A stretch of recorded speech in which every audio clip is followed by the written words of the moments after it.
In today's video, I'm going to teach you how to send an invoice on Wix. First, log into your Wix account using your usual details. Once you're in the dashboard, look over to the menu on the left-hand side, find the section called Getting Paid.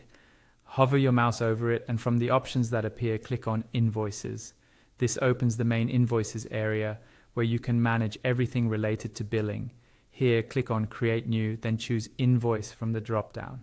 This will open up the invoice editor, which is where you'll set up all the details before sending it to your customer.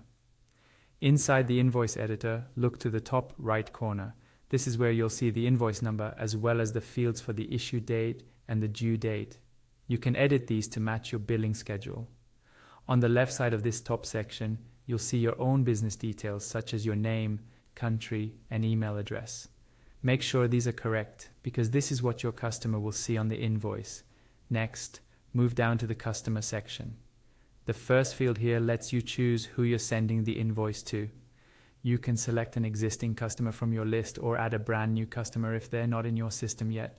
Once you pick a customer, Wix will automatically fill in their email address in the next field, which saves you time and helps avoid typos. Then give your invoice a clear title so your customer knows what it's for at a glance. Below that is the product or service section. Here you'll add what you're charging for.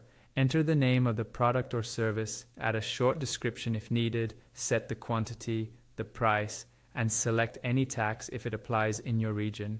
On the far right, you'll see the line total update automatically.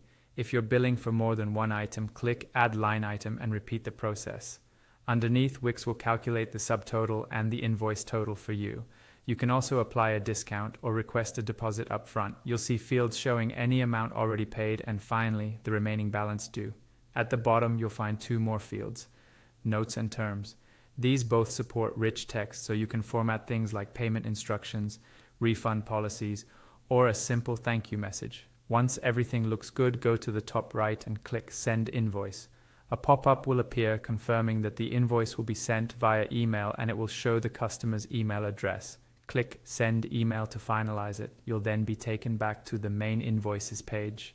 A small notification will confirm that your invoice has been sent and you'll see it in the list with a status showing it as sent. And that's all you need to do to send an invoice on Wix.